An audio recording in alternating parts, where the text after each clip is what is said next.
Hello. Not my current job, but a previous job I had. I spent many years, about a decade, working very closely with some very wealthy families and individuals. And when I say working with, I don't mean like working in an office with. I mean, part of my job, I was working for a charity. Part of my job was about networking and schmoozing and building relationships with wealthy individuals, wealthy families, to try to encourage them to become philanthropic and to contribute money to local charitable causes. So that meant spending time with them in their homes, attending their parties, occasionally taking them out, inviting them to our events, and sort of hosting them and schmoozing with them there. So I got to know a lot of very wealthy people pretty well and their families. Saw them in their homes and spent a good deal of time with them in their homes. So it gave me a little bit of an insight into wealth that I certainly would never have had otherwise. Or not wealth, but the way wealthy people live and the way they view the poor, because that was often what I was there to talk to them about the need in the community and what was going on. So the kinds of reactions, first, let me just say, I'm generalizing. Everybody's different.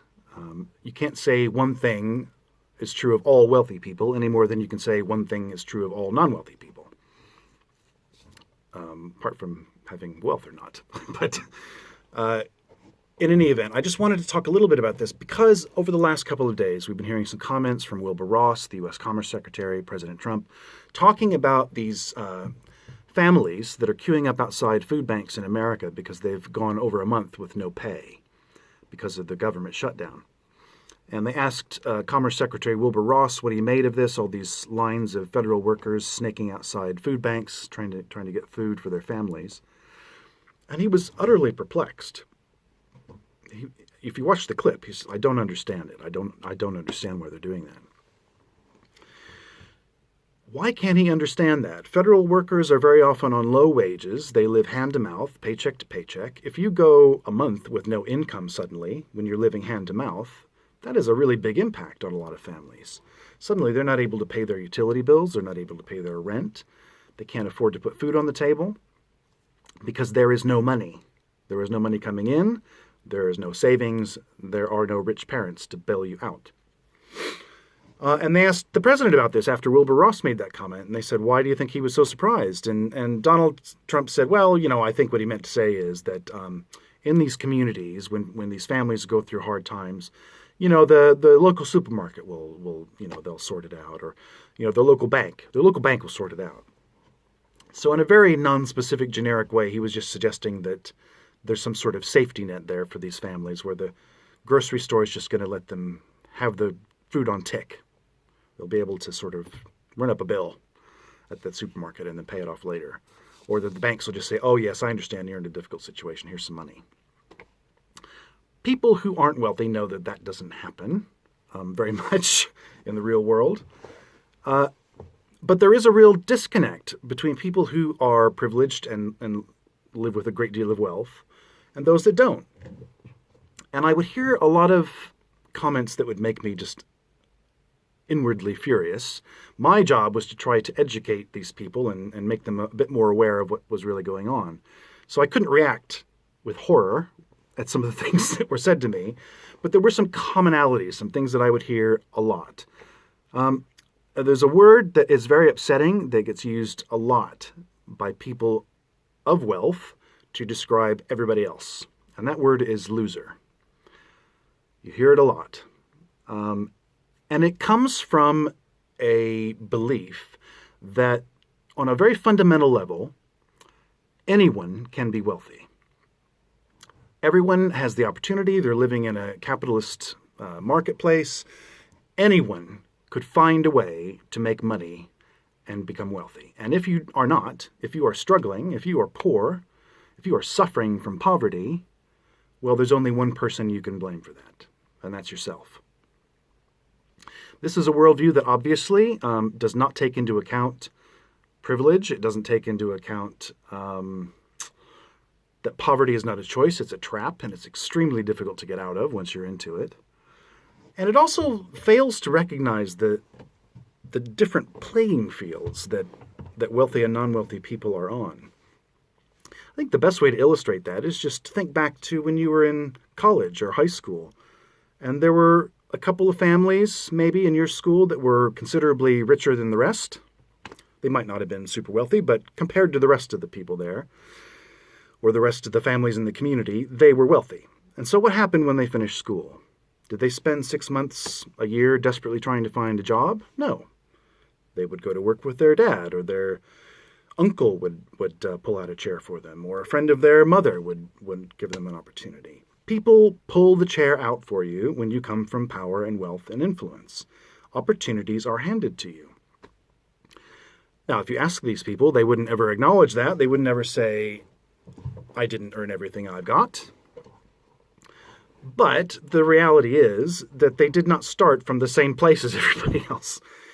And more importantly, they live their lives with a safety net that the rest of us don't have.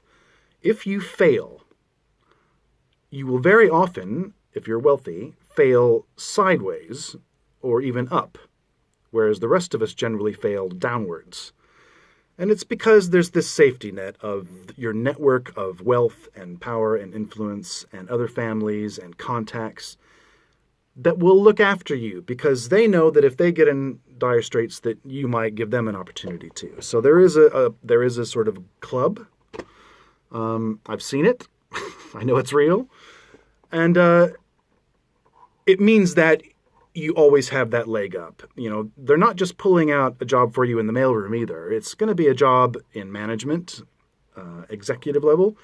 Could be in the upper echelons of the company. So these are the kinds of head start people from wealthy backgrounds get that the rest of us don't. And they don't always want to acknowledge or appreciate what that's worth and the impact of that. And also the difference towards the attitude towards wealthy people failing. And we've all seen this over and over and over again. People who do terrible jobs in important roles, who just sort of, even if, like, for example, you see a lot of cases on the news where a chief executive of a big company has performed disastrously and the company gets rid of them.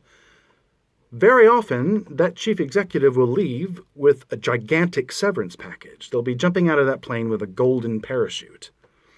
You know, that's what failure looks like when you're from that class. Failure looks pretty okay. Whereas for the rest of us, it can completely screw up your life forever.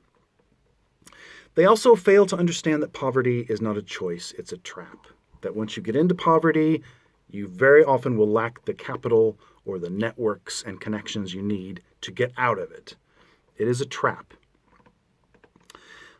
Wealthy people fail to understand what it means to run a month-to-month household budget because, not that they can't do a budget, but because they don't understand that when you're not in their class, you have to pay your own telephone bill.